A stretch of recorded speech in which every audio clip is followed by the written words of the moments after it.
1 मई 2021 इस दिन से स्टार्ट होगा टीकाकरण 18 वर्ष से अधिक वाले दोस्तों किसके लिए, आपके युवाओं के लिए। लेकिन उसका जो रजिस्ट्रेशन है वो आज से स्टार्ट हो रहा है। नोट करना दोस्तों, उसका रजिस्ट्रेशन 28 अप्रैल से स्टार्ट हो रहा है, मतलब आज स्टार्ट रजिस्ट्रेशन हो रहा है। रजिस्ट्रेशन कहां पर करवाना है तो देखिएगा, रजिस्ट्रेशन जो है दोस्तों ये आपकी साइट है कोविन। कौन सी है, कोविन। नोट करना, साइट का नाम क्या है दोस्तों, साइट का नाम है आपके सामने www.cowin.gov.india। ये वो साइट है दोस्तों जहां पर कोविड-19 का कौन सा टीका लगवाना है आपको, कितनी उसकी सप्लाई है, कितनों को लग चुका है, कोविड-19 टीकाकरण संबंधित सारी जानकारी इस एकमात्र साइट पर उपलब्ध है जिसका नाम है कोविन। क्या नाम है, कोविन। तो जाना आप दोस्तों, जब आप सर्च करोगे www.cowin.gov तो आपको ऐसी साइट दिखेगी। इसमें मेरे रसगुल्लो यहां पर देखो, registration sign in yourself आपको लिखा हुआ मिलेगा। यहां पर जाकर आपको रजिस्ट्रेशन करना है। क्या रजिस्ट्रेशन करना है, आज ही कर लेना। क्या आज ही कर लेना दोस्तों, यहां पर जाकर अपना रजिस्ट्रेशन। और रजिस्ट्रेशन के लिए आपको क्या क्या चीज चाहिएगी वो भी नोट कीजिएगा।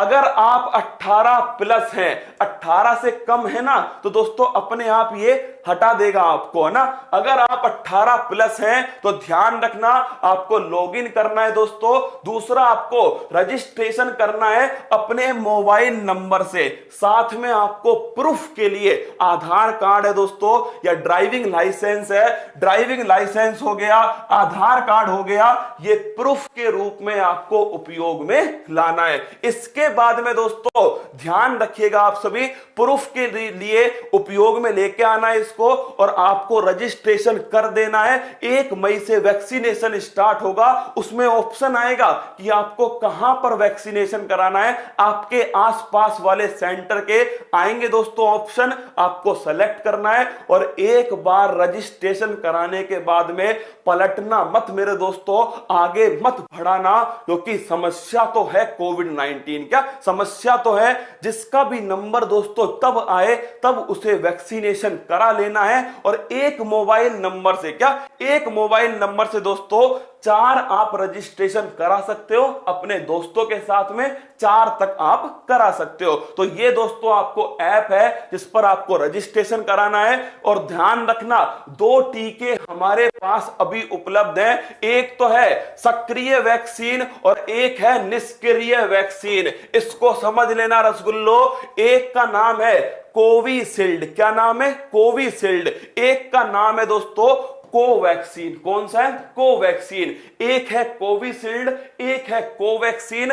जो कोविशील्ड है दोस्तों ये एक सक्रिय वैक्सीन है। क्या है, सक्रिय वैक्सीन। और दोस्तों कोवैक्सीन जो है एक निष्क्रिय वैक्सीन है। कोविशील्ड ध्यान रखना ये बनाई है, ये दोस्तों सीरम इंस्टीट्यूट के द्वारा इसकी भारत में सप्लाई की जा रही है। और कोवैक्सीन की जो सप्लाई है वो भारत बायोटेक कंपनी हैदराबाद के द्वारा की जा रही है। अब दोनों में अंतर क्या है, दोनों की 2 ही डोज है दोस्तों।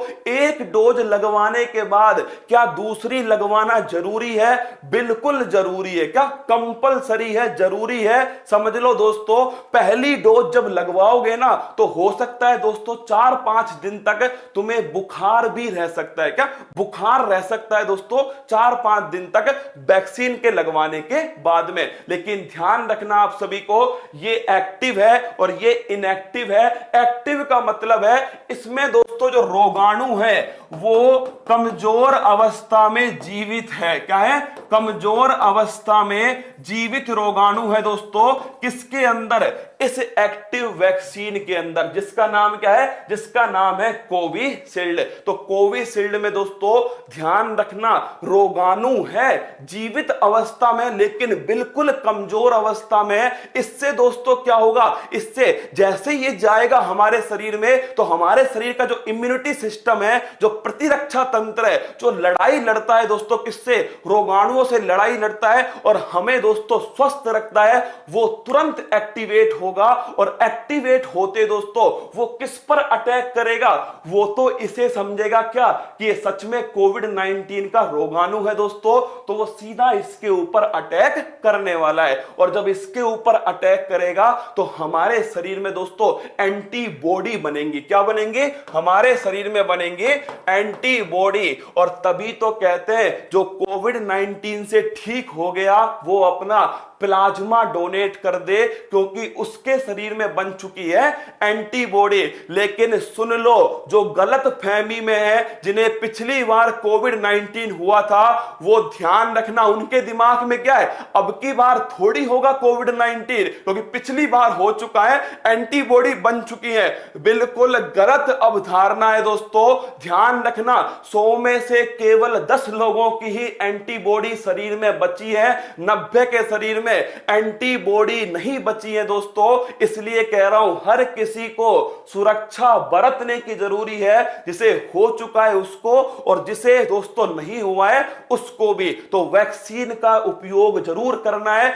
इसमें क्या होगा, कोवैक्सीन दोस्तों इसमें बिल्कुल मृत, क्या है दोस्तों, इसमें ध्यान रखना बिल्कुल मृत रोगाणु है, मतलब ये जीवित अवस्था में नहीं है। इस वाली वैक्सीन का एक फायदा यह हो सकता है, क्योंकि दोस्तों कमजोर अवस्था में जीवित है, क्या है, कमजोर अवस्था में जीवित है, तो हमारा जो प्रतिरक्षा तंत्र है वो बड़ी मजबूती से काम करेगा, बड़ी तेजी से काम करेगा, एंटीबॉडी बड़ी अधिक मात्रा में बनाएगा। तो इसका दोस्तों जो प्रभाव है वो दीर्घकालिक हो सकता है। लेकिन दोनों ही वैक्सीन सुरक्षित है दोस्तों, क्या, दोनों ही वैक्सीन सुरक्षित है। एक ध्यान रखना आप कि कोविशील्ड एक एक्टिव वैक्सीन है, ऐसा पोलियो में भी होता है। क्या, पोलियो की जो वैक्सीन होती है ना दोस्तों, उसमें पहले एक्टिव ही था, क्या, पहले एक्टिव था, अब दोस्तों क्या आया है, उसमें इनएक्टिव आया है। जबकि जो कोवैक्सीन है भारत बायोटेक की, खुद भारत की जो है दोस्तों, उसमें ध्यान रखना ये एक इनएक्टिव वैक्सीन है। पहली वैक्सीनेशन के बाद में दूसरा जब वैक्सीनेशन करवाओगे, दूसरी डोज लगवाओगे, तो उसका अलग से रजिस्ट्रेशन होगा। इस बात को भी ध्यान रखना, ऐसा मत सोचना पहली बार करवाया था ना, दूसरी बार अपने आप हो जाएगा, नहीं रसगुल्ला, दोबारा रजिस्ट्रेशन करवाना होगा। और रजिस्ट्रेशन कहां पर होगा, नोट कर लेना दोस्तों, आपके सामने ये रजिस्ट्रेशन है www.cowin.gov.in, ये वाला रजिस्ट्रेशन है। यहां पर जाकर आपको रजिस्ट्रेशन दोस्तों करना है, क्या, यहां रजिस्ट्रेशन करना है। और इसके बाद में मेरे दोस्तों ध्यान रखना ये ऑप्शन आएगा आपके सामने, दोनों की दोनों, ध्यान रखना दोनों की दोनों मेरे दोस्तों, दोनों की दोनों सेफ है, बिल्कुल सुरक्षित है। तभी तो दोस्तों अप्लाई की जा रही है, क्या, तभी तो अप्लाई हो रही है, दोनों सुरक्षित है। मैं खुद, अरे रसगुल्ला, मैं तो करवाऊंगा यार।